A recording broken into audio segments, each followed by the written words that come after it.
নমস্কার। আজ আপনাদের নিয়ে যাব কলকাতার একদম বুকে থাকা একটা দারুণ জায়গায়, আলিপুর জুলজিক্যাল গার্ডেন্সে।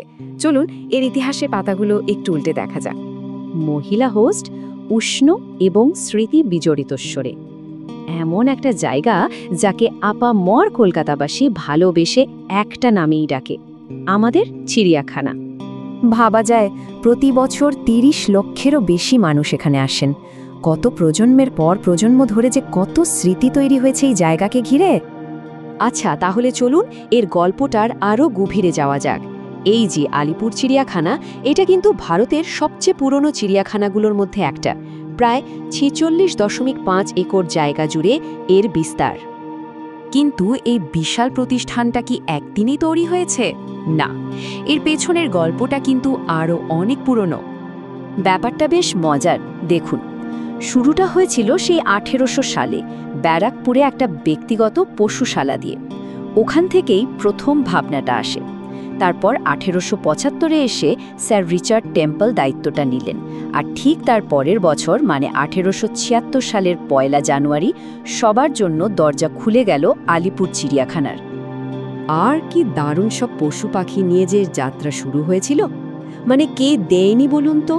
ব্রিটিশ রাজ থেকে শুরু করে আমাদের দেশের জমিদার রাজকুমাররা সবাই মিলে এটাকে একটা অসাধারণ জায়গায় পরিণত করেছিলেন।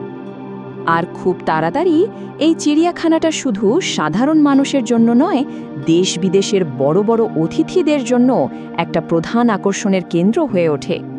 এটা কিন্তু তখন শুধু পশু দেখার জায়গা ছিল না, ভাবুন তো। এখানে ছিল ভারতের প্রথম জুলজিক্যাল লাইব্রেরি, মানে পড়াশোনা গবেষণা সব কিছুর কেন্দ্র ছিল এটা। এমনকি রাজপরিবারের লোকেরাও আসতেন এখানে। বোঝাই যাচ্ছে এর গুরুত্বটা ঠিক কতটা ছিল। ইতিহাস তো আছেই, কিন্তু চিড়িয়াখানার আসল পরিচয় তো তার বাসিন্দাদের নিয়ে, তাই না? এমন কিছু পশুর গল্প আছে যারা রীতিমতো কিংবদন্তি হয়ে গেছে। এদের মধ্যে সবচেয়ে বিখ্যাত ছিল অদ্বৈত, একটা অ্যালডাব্রা জায়ান্ট কচ্ছপ, যে ২০০৬ সালে যখন মারা যায় তখন তার বয়স ছিল ২৫০ বছরেরও বেশি। একদম ভাবা যায়। একটা গল্প আছে যে সে নাকি ইস্ট ইন্ডিয়া কোম্পানির রবার্ট ক্লাইভের পোষ্য ছিল। মানে ইতিহাসের কত কিছু যে নিজের চোখে দেখেছে, ভাবলেই অবাক লাগে। আর শুধু অদ্বৈতই বা কেন, আরও কত তারকা ছিল। যেমন ধরুন ববি, সেই শিম্পাঞ্জিটা যার হাবভাব ছিল একদম মানুষের মতো, বা সেই বিখ্যাত রয়্যাল বেঙ্গল টাইগার জুটি মিঠুন আর রানী।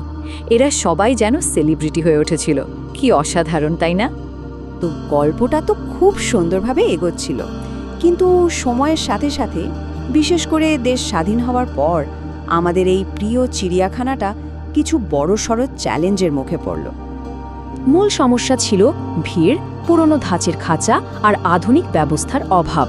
কিন্তু জানেন, প্রত্যেকটা সমস্যার পরে একটা নতুন শুরু হয়, আর ঠিক সেটাই হলো চিড়িয়াখানায় ব্যাপক আধুনিকীকরণের কাজ শুরু হলো। পশুদের জন্য তৈরি হলো খোলামেলা প্রাকৃতিক পরিবেশ, আর দর্শকদের জন্য অভিজ্ঞতাটা হলো আরও অনেক বেশি সুন্দর আর শিক্ষণীয়। আর এই সব কিছুর পর আজকের আলিপুর চিড়িয়াখানা কিন্তু একেবারে নতুন রূপে আমাদের সামনে। এর লক্ষ্য এখন অনেক স্পষ্ট আর আধুনিক, আর তা হলো সংরক্ষণ আর শিক্ষা। এখন এর প্রধান ৩টে কাজ। প্রথমত, বন্যপ্রাণী নিয়ে আমাদের সবাইকে সচেতন করা। দ্বিতীয়ত, বিপদে থাকা প্রজাতিদের বাঁচানোর জন্য ব্রিডিং প্রোগ্রামে সাহায্য করা। আর তৃতীয়ত, স্কুল কলেজের ছাত্রছাত্রী থেকে শুরু করে গবেষকদের জন্য এটা একটা বড় শেখার জায়গা হয়ে উঠেছে। মানে এখন এটা শুধু বিনোদনের জায়গা নয়, একটা গুরুত্বপূর্ণ শিক্ষা কেন্দ্র। আসলে আলিপুর চিড়িয়াখানা তো একটা জীবন্ত জাদুঘর, যেখানে রোজ নতুন নতুন গল্প লেখা হচ্ছে।